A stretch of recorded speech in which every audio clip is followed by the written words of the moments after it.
ఈ దినపు ప్రార్థనలో ఏకీవిస్తున్న ప్రతి బిడ్డకు ప్రభువైన యేసుక్రీస్తు నామములో శుభములు వందనములు కూడా తెలియజేస్తూ ఉన్నాను. ఆ చక్కటి పల్లవి పాట పాడి చిన్న వాక్యం చదువుకొని ప్రార్థనలో ప్రతి ఒక్కరూ ఏకీవించాలని కోరుకుంటూ ఉన్నాను. స్తోత్రం.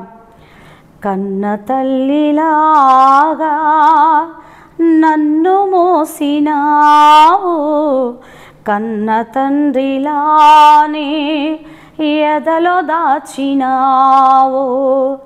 కన్న తల్లిలాగా నన్ను మోసినావు, కన్న తండ్రిలానే ఎదలో దాచినావు. నీవే కావాలయా, నీ ప్రేమే కావాలయా, నీవే కావాలయా, నీ ప్రేమే కావాలయా. అయిన వారు నాకు ఎందరున్నగాని నీవు లేకపోతే ఏమి తోచదయ్యా. అయిన వారు నాకు ఎందరున్నగాని నీవు లేకపోతే ఏమి తోచదయ్యా. నీవే కావాలయా, నీ ప్రేమే కావాలయా, నీవే కావాలయా, నీ ప్రేమే కావాలయా.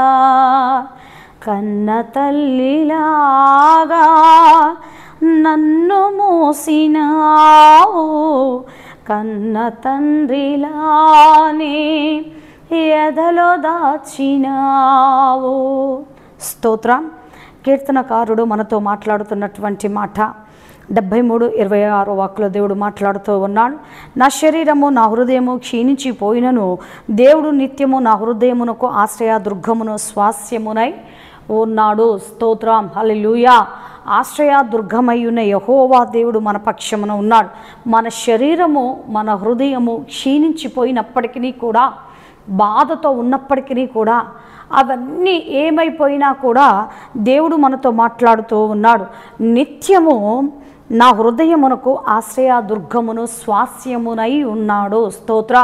నిత్యము నీ హృదయమునకు ఆశ్రయ దుర్గమును స్వాస్యమునై ఉన్నాడు. ఆ యేసుక్రీస్తు ప్రభు ప్రతినిత్యము నీకు తోడై ఉన్నాడని మాట్లాడుతూ ఉన్నాడు.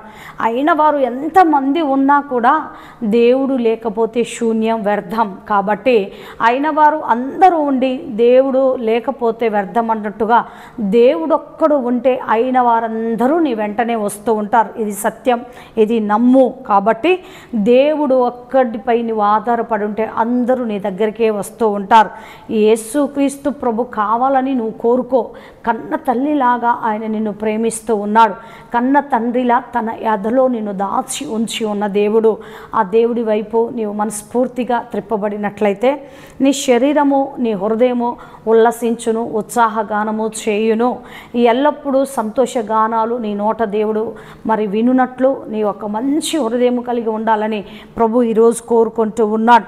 క్షీణించిపోయిన ఆ శరీరములో, ఆ హృదయములో దేవుడు వాక్యమును నింపుకో. ఎందుకంటే హృదయము అన్నిటికంటే మోసకరమైనది, వ్యాధి కలిగినది, ఘోరమైన వ్యాధి కలిగినది. కాబట్టి ఆ ఘోరమైన వ్యాధి తొలగింప చేయాలి అని అంటే యేసుక్రీస్తు ప్రభువే ఆశ్రయ దుర్గముగా ఉండాలి, ఆయనే స్వాస్యమై ఉండాలి. కాబట్టి ఆయనను హృదయములో చేర్చుకో, ఆయనను నమ్ముకో, ఆయన మీద ఆధారపడు. దేవుడి కృప నీకు తోడై ఉండును. దేవుడే నీ పక్షమున నిలబడి సమస్త కార్యములు జరిగించి నీ హృదయములో ఉన్న బాధ, నీ శరీరములో ఉన్న వేదన, నీకున్నటువంటి సమస్యలన్నీ ప్రభు పరిష్కరించాలని మనస్ఫూర్తిగా కోరుకుంటూ ఉన్నాను. ప్రార్థనలోకి వించినట్లయితే ప్రభు నీకు సంపూర్ణ స్వస్థత, స్వాస్యమును, ఆరోగ్యమును ప్రభు అనుగ్రహించాలి. అయితే నమ్మి విశ్వసించి దేవుడి సన్నిధిలో ప్రార్థనలోకి వించాలని ప్రభు పెరట తెలియచేస్తున్నాను. ప్రార్థన. పరిశుద్ధుడా, కృప కలిగిన తండ్రి, తండ్రి, మంచి కాపురమైన దేవానికి వందనాలు, స్తోత్రములు. శరీరము క్షీణించిపోయినప్పటికీ ప్రభా, హృదయంలో బాధ వేదన కలిగినప్పటికీ కూడా ప్రభా, నీవైతే ప్రభా ప్రతి ఒక్కరికి ఆశ్రయ దుర్గముగా స్వాస్యమునై ఉండి ప్రభా వారికి ఉన్నటువంటి సమస్యలు పరిష్కరించమని అడుగుచున్నాం.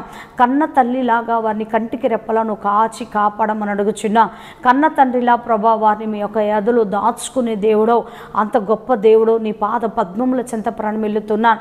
అయిన వారు ఎంతమంది ఉన్నా ఏమీ తోచదు, ఏమీ లాభం ఉండదు. కానీ ప్రభా నీ ఒక్కడు ఉంటే చాలు ప్రభా, నీ ఒక్కడికే ప్రతి బిడ్డకు తోడై ఉండమని అడుగుచున్నా.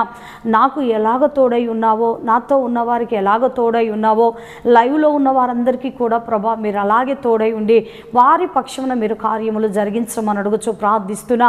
చాలామంది ప్రభా హాస్టల్లో ఉండి బాధపడుతూ ఉంటారు కదా ప్రభా. శరీరము క్షీణించిపోతున్నప్పుడు ప్రభా, అనారోగ్యం పాలైనప్పటికీ కూడా ప్రభా వారి పక్షమున మీరుండి ప్రభా కన్న తల్లి ప్రేమను వారికి చూపి సహాయములు చేయమని అడుగుచున్నాం. ప్రతి ఒక్కరి బాధ వేదన తొలగింపచేసి నెమ్మది ఆయుష్ ఆరోగ్యాన్ని అనుగ్రహించి వారి రోగాలు నయము చేసి ప్రభా వారికి సంపూర్ణ స్వస్థత అనుగ్రహించి వారికి స్వాస్యమై ఉండి సహాయములు చేయమని అడుగుచు సమస్త ఘనత మహిమ ప్రభావములు మీరు మాత్రమే పొందుకోమని యేసుక్రీస్తు నామం పెరట ఈ ప్రార్థనలు సమర్పిస్తున్నాను తండ్రి. ఆమెన్. దేవుడు మీకు ఆశ్రయ దుర్గమును స్వాస్యమునై ఉండాలని మనస్ఫూర్తిగా కోరుకుంటూ మీకున్న ప్రతి రోగ రుగ్మతులు యేసుక్రీస్తు మహిమలో త్వరగా స్వస్థత కలుగునట్లు ప్రభు సహాయము చేయునుగాక. ఆమెన్. దేవుడు మిమ్మల్ని అందరినీ దీవించునుగాక.